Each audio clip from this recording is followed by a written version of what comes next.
ബാബയുടെ അടുക്കൽ വചനത്തിൽ ഭോഗമായി എത്തിച്ചേർന്നു. പോയതിനോടൊപ്പം എല്ലാ സഹോദരീ സഹോദരന്മാരുടെയും സ്നേഹസ്മരണകൾ ബാബയ്ക്ക് നൽകി. വിശേഷിച്ച് ആർക്കെല്ലാം നിമിത്തമായുള്ള ഭോഗായിരുന്നുവോ അവരുടേതും, പിന്നെ വിശേഷിച്ച് ഷീല ബഹൻജിയുടെയും ഓർമ്മകൾ ബാബയ്ക്ക് നൽകി. ഓർമ്മകൾ നൽകിയപ്പോൾ ബാബ വളരെയധികം സാക്ഷിയായി ഡ്രാമയുടെ സീൻ നോക്കുകയായിരുന്നു. വളരെയധികം ചിന്തിക്കേണ്ടതും ശ്രദ്ധിക്കേണ്ടതുമായ ഒരു ദൃശ്യം ബാബയുടെ മുന്നിൽ വരുന്നുണ്ടായിരുന്നു. ആ ദൃശ്യം ഇതായിരുന്നു. ഒരിടത്ത് ചില ചെടികൾ നടുന്നുണ്ടായിരുന്നു. ചെടികൾ നട്ട ശേഷം കുറച്ച് ദിവസങ്ങൾ കഴിഞ്ഞപ്പോൾ വലിയ വൃക്ഷമായി മാറുന്നു. രണ്ടാമത്തെ ദൃശ്യമായിരുന്നു ഒഴിഞ്ഞതും വരണ്ടതുമായ ഭൂമി. പിന്നെ അതിൽ കാറ്റും വെള്ളവും ലഭിക്കുമ്പോൾ അവിടെ നിന്നും ചില പുഷ്പങ്ങളും മുള്ളുകളുമൊക്കെ വളർന്നു വരുന്നു. ഈ ഒരു ദൃശ്യം ബാബ വളരെ ശ്രദ്ധാപൂർവം നോക്കുകയായിരുന്നു. ഞാൻ ബാബയോട് പറഞ്ഞു, ബാബ, ഇന്ന് അങ്ങ് ഡ്രാമയുടെ ഈ ഒരു കളി അഥവാ ദൃശ്യം നോക്കിക്കൊണ്ടിരിക്കുകയാണ്. ഇതിൻ്റെ യഥാർത്ഥ അർത്ഥം എന്താണ്? ബാബ ഒരു സെക്കൻഡ് പുഞ്ചിരിച്ചു. ബാബ പറഞ്ഞു, കുട്ടി, ഞാൻ ഡ്രാമയുടെ ഈ ഒരു കളി കാണുകയാണ്. ചിലയിടങ്ങളിൽ ഡ്രാമ ഉണ്ടാക്കപ്പെട്ടിരിക്കുന്നു, ചിലയിടങ്ങളിൽ ഡ്രാമ തയ്യാറാക്കപ്പെടുകയും ചെയ്യുന്നു. എന്നാൽ ഡ്രാമ ഫിക്സ് ആയതാണ്. ബാബ പറഞ്ഞു, എപ്രകാരമാണോ വരണ്ട ഭൂമിയിൽ കാറ്റും വെള്ളവും കാരണം ചെടികളും വൃക്ഷങ്ങളും വളരെ വേഗം കാടാവുകയും ചെയ്യുന്നു, ചിലയിടങ്ങളിൽ വളമിടുമ്പോൾ വൃക്ഷം വളർന്നു വരുന്നു. ബാബ പറഞ്ഞു, ബാബയും ഈ ഡ്രാമയിലെ ചക്രത്തിൽ ഇത് നോക്കുകയാണ്. ഇത് എത്ര വിചിത്രമായ ഡ്രാമയാണ്. ഇതിൽ ഓരോ ആത്മാവിൻ്റെയും പാർട്ട് ബാബ സാക്ഷി രൂപത്തിൽ നോക്കുകയാണ്. ചിലരുടെ കാര്യത്തിൽ വളരെയധികം പ്രയത്നം ചെയ്യുന്നു. പ്രയത്നത്തിനു ശേഷം ചിലപ്പോൾ ഫലം വരുന്നു, ചിലപ്പോൾ ഫലം വരുന്നില്ല.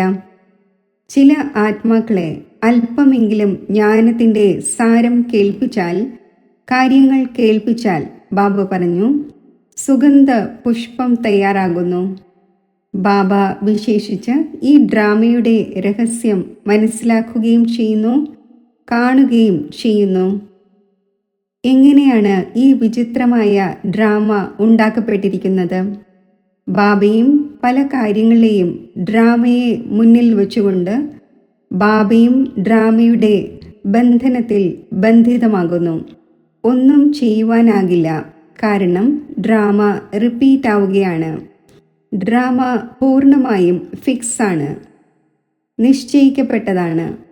ഏതുപോലെ പ്രകൃതിക്ക് അനുസൃതമായി വൃക്ഷങ്ങളും ചെടികളും വളർന്നു വരുന്നു, ചിലതിൻ്റെ കാര്യത്തിൽ പ്രയത്നിക്കേണ്ടിയും വരുന്നു. ബാബ പറഞ്ഞു, അതിനാൽ ഇന്ന് ബാബ വിശേഷിച്ച് ഈ ഒരു ഗഹനത നോക്കുകയായിരുന്നു, ഡ്രാമയുടെ രഹസ്യം നോക്കുകയായിരുന്നു. ഈ ഡ്രാമ എത്ര ഫിക്സ് ആയതാണ്, നിശ്ചയിക്കപ്പെട്ടതാണ്. ബാബയുടെ കുട്ടികളും സ്വയം തന്നെ നിശ്ചിന്തമാക്കുന്നു. ബാബയും മധുരമായ ഡ്രാമ എന്ന് പറഞ്ഞ് കുട്ടികളെ നിശ്ചിന്തമാക്കുന്നു. ഡ്രാമയുടെ ക്വസ്റ്റ്യൻ മാർക്കിൽ അഥവാ കുട്ടികൾ പോവുകയാണെങ്കിൽ അങ്ങനെ പോകുന്നുമുണ്ട്, അഥവാ പോവുകയാണെങ്കിൽ കുടുങ്ങിപ്പോകുന്നു.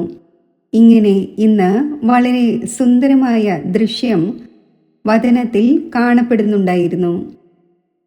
ബാബയുടെ മുന്നിൽ ഭോഗ് വെച്ചിട്ടുണ്ടായിരുന്നു. ബാബയ്ക്ക് അമൃതവേളയിൽ തന്നെ ഓർമ്മകൾ നൽകിയിട്ടുണ്ടായിരുന്നു. ഇന്ന് ഷീല ബഹൻജിക്ക് നിമിത്തമായുള്ള ഭോഗിൽ കാഠ്മണ്ഡുവിലെ എല്ലാ സഹോദരീ സഹോദരന്മാരുടെയും മുഴുവൻ ബ്രാഹ്മണ പരിവാരത്തിൻ്റെയും ഓർമ്മകൾ ഉൾക്കൊള്ളപ്പെട്ടിട്ടുണ്ടായിരുന്നു.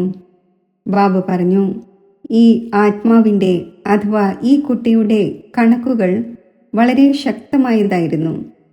ഈ കുട്ടിയും ആ കണക്കുകൾക്കിടയിലും മധുരമായ ഡ്രാമ എന്ന് പറഞ്ഞുകൊണ്ട് തൻ്റെ ശരീരത്തിലൂടെ ഇത്രയും സമയം പാട്ട് അഭിനയിച്ചുകൊണ്ട് ആത്മാവ് മുക്തമാവുകയും ചെയ്തു.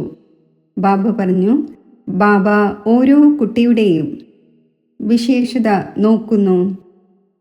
ഈ കുട്ടിക്ക് എല്ലാവരും അത്രയും സ്നേഹവും പാലനയും നൽകി.